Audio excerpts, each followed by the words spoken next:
Trump भले ही खुद को टैरिफ किंग समझते हो, लेकिन भारत शांत और संयमित रहते हुए इसके काउंटर की तैयारी कर रहा है। अमेरिका के खिलाफ भारत का यह वो काउंटर प्लान है जो ट्रंप को बहुत भारी पड़ने वाला है। देखिए, अब समझिए कि प्लान बी क्या है। उसको प्रैक्टिस पे लाने में टाइम लगेगा, लेकिन ये फैक्ट्स हैं। ध्यान से देखिए, भारत टेक्सटाइल सेक्टर में टैरिफ को टक्कर देने की तैयारी कर रहा है। रिपोर्ट के अनुसार 40 देशों में गारमेंट एक्सपोर्ट पर विचार हो रहा है। यह प्लान बी है। इंटरेस्टिंग है, टाइम लगेगा। अमेरिका को छोड़कर ब्रिटेन, जापान, दक्षिण कोरिया के बाजारों में एक्सपोर्ट का प्लान है। इंटरेस्टिंग बात है, हमने यूरोपियन यूनियन और ब्रिटेन के साथ अलग अलग डील्स पे काम करना शुरू कर दिया है, ट्रेड डील्स पे। इसके अलावा जर्मनी, फ्रांस, ऑस्ट्रेलिया में भी निर्यात पर विचार चल रहा है। और वहां की जो सरकारें हैं, वहां की जो इकोनॉमी है, वो हमारे एक्सपोर्ट्स पर डिपेंडेंट है। ये हम डिनाई नहीं कर सकते हैं। अमेरिका को छोड़कर 40 देशों में $590 अरब का मार्केट है, जिसमें अभी भारत की हिस्सेदारी केवल 5 से 6% है, जिसे बढ़ाकर ट्रंप के टैरिफ वाले सपने को काउंटर किया जाएगा। इतना ही नहीं, मिडिल ईस्ट की ओर हमारी नजर है। इतना ही नहीं, हमारी और अफ्रीका में हमारी नजर है, और अलग अलग सेक्टर्स में हम चीजों को पुश कर रहे हैं। भारत और रूस की दोस्ती की वजह से अमेरिका को मिर्ची लगी है। टैरिफ लगाने के बावजूद भारत के तेवर नरम नहीं हुए, तो सुपर पावर अमेरिका की पूरी सरकार बौखला गई है। आपको बता दें कि 2024 और 25 में भारत का टेक्सटाइल सेक्टर करीब $179 बिलियन है, जिसमें $142 बिलियन का घरेलू बाजार और $37 बिलियन का निर्यात शामिल है।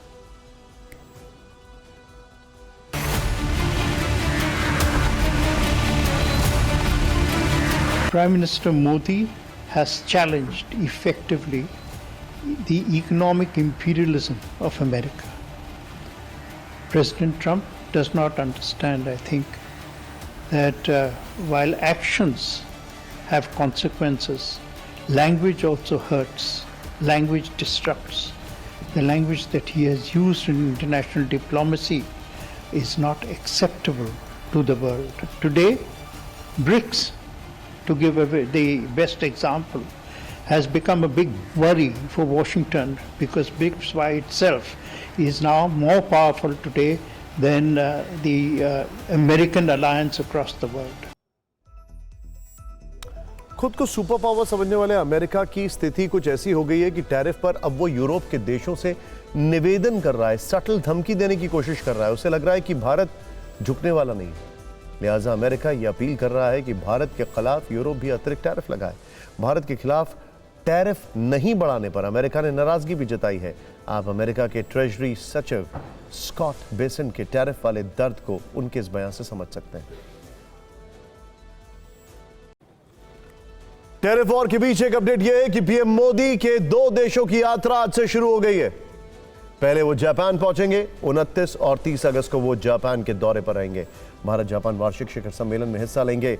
एक आपको डिस्क्लेमर छोटा सा दे दूं मैं, बल्कि एक जानकारी, भारत का ये चैनल आपको इसकी detail coverage from the ground दिखाने वाला है लगातार। इसके अलावा जापान के पीएम से उनकी मुलाकात होगी। 2014 के बाद पीएम मोदी की 8वीं जापान यात्रा। जापान के बाद प्रधानमंत्री मोदी चीन की यात्रा पर जाएंगे। वहां वो 31 अगस्त से 1 सितंबर तक रहेंगे। इस दौरान वो एससीओ समिट में शामिल होंगे। 7 साल बाद पीएम मोदी का चीन दौरा हो रहा है। चीन के राष्ट्रपति शी जिनपिंग से भी उनकी मुलाकात होगी। टैरिफ टक्कर की फिक्र के बाद अब चारों तरफ ट्रंप और कालीन भैया की लड़ाई का जिक्र हो रहा है। यहां कालीन भैया का मतलब है वो मेहनतकश लोग जो बहुत मेहनत से एक एक कालीन तैयार करते हैं। देखिए, इस खबर का जो कंटेक्स्ट है उसको समझिएगा आप ध्यान से।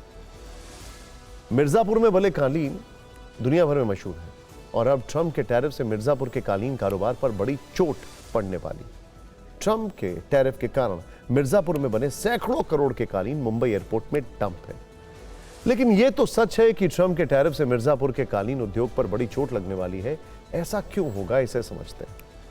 भारत से अमेरिका को कुल 20,000 करोड़ रुपए का कालीन एक्सपोर्ट होता है। यानी भारत से कालीन का 80% एक्सपोर्ट सिर्फ अमेरिका को होता है। बाकी कालीन रूस, यूरोप और एशिया के दूसरे देशों में जाता है। सिर्फ मिर्जापुर और भदोही से करीब 10 से 11,000 करोड़ रुपए का कालीन अमेरिका निर्यात किया जाता है। भारत में कालीन कारोबार से करीब 1 करोड़ लोग जुड़े हुए हैं, जबकि अकेले मिर्जापुर और भदोही से 25 लाख कर्मचारी इस उद्योग में काम करते हैं। अनुमान है कि ट्रंप के टैरिफ से करीब 9,000 करोड़ रुपए का नुकसान हो सकता है। अब मिर्जापुर और उसके पास भदोही में कालीन कारोबार से जुड़े लोग अपील कर रहे हैं कि सरकार को आगे आकर उनकी मदद करनी चाहिए। कालीन उद्योग पर असर पड़ने पर फिक्र की रूई जरूर देखें। जमाने में यूरोप होता था, जर्मनी, इंग्लैंड, बेल्जियम, वहाँ पर अगर हमको 20% सब्सिडी मिल जाती है, कैश रजिस्ट्रेशन मिल जाता है, तो हम अपने उस पुरानी मार्केट को बर्थ दे पाएंगे और उसकी भरपाई जो अमेरिका से शॉर्टफॉल है वो ही हो जाएगी। जो टैरिफ लगा है वो इस इंडस्ट्री के लिए बड़ा घातक है। व्यापक इसका असर और बहुत ही ज़बरदस्त असर पड़ने जा रहा है, ऑलरेडी पड़ चुका है। बायरों ने ऑर्डर कैंसिल कर दिए हैं, जो ऑर्डर कैंसिल नहीं होगा बायरों ने तो होल्ड तो करा ही दिया मैक्सिमम 100%। 26 के बाद तो कोई माल जा भी नहीं रहा है। अब जरा एक बड़ी ही इंटरेस्टिंग और थोड़ी थॉटफुल सिमिली दिखाते हैं, आप कंपैरिजन। या आप सोच सकते हैं डिफरेंस ऑफ ओपिनियन हो सकता है इसको लेकर, लेकिन ध्यान से देखिएगा, ट्रंप के कैरेक्टर और मिर्जापुर के कालीन के कैरेक्टर का फर्क बड़ा इंटरेस्टिंग है। यह फर्क इसलिए समझना चाहिए क्योंकि एक एक कालीन को बनाने में महीनों की मेहनत लग जाती है। कालीन बनाने वाले निश्चित ही ट्रंप जैसे स्वार्थी बिजनेसमैन की हवाई कूटनीति से कहीं बढ़े। ट्रंप विश्व कूटनीति के हर फ्रंट पर कमजोर साबित हुए, जबकि मिर्जापुर में बने कालीन के रेशे रेशे में हिंदुस्तान का दम है। ट्रंप यूटर्न के चैंपियन के तौर पर अपनी बेइज्जती करवा रहे हैं, जबकि मिर्जापुर का कालीन अपनी महीन कारीगरी और उन्नत कला के लिए पूरे विश्व में विख्यात है। ट्रंप झूठ बोलने की विरासत तैयार कर रहे हैं, जबकि मिर्जापुर का कालीन हुनर और कला की विरासत है। ट्रंप युद्ध भड़काने में माहिर है और अपने बयान पर कभी नहीं टिकते हैं, जबकि मिर्जापुर का कालीन कम से कम 20 से 30 वर्षों तक मजबूती से टिकने का भरोसा देता है। यह कालीन अपनी क्वालिटी को लेकर कोई यूटर्न नहीं लेता है। ट्रंप की कूटनीति का डिजाइन फरेबी है, उसमें स्वार्थ की कड़ाई है, जबकि मिर्जापुर का कालीन अपने डिजाइन के लिए दुनिया भर में खास पहचान रखता है। तो यह है ट्रंप का कैरेक्टर और मिर्जापुर के कालीन उद्योग और वहां काम करने वाले लोगों का शालीन कैरेक्टर। वैसे टैरिफ का असर भारत के शेयर बाजार पर भी पड़ा है। शेयर बाजार में पिछले 2 कारोबारी सत्र की गिरावट से निवेशकों को कुल 9,69,000 करोड़ रुपए का नुकसान उठाना पड़ा। इन 2 दिनों में ही सेंसेक्स 1,555 अंक टूट चुका है। यानी ट्रंप का टैरिफ भारत को बड़ी आर्थिक चोट पहुंचा रहा है। इससे छोटे व्यापारियों के साथ ही बड़ी कंपनियां भी परेशान हैं। लेकिन आपको एक चीज बता दें, ये सारी चीजें बहुत टेम्परेरी हैं। याद होगा आपको सैंक्शंस जब लगे थे भारत पर, याद होगा जब अमेरिका ने क्रायोजेनिक इंजन देने से मना कर दिया था। अब ये हो गया है, आगे नहीं होगा इसका इंपैक्ट। इसके लिए भारत लॉन्ग टर्म सॉल्यूशंस तलाश रहा है, बल्कि उस पर काम शुरू हो चुका है।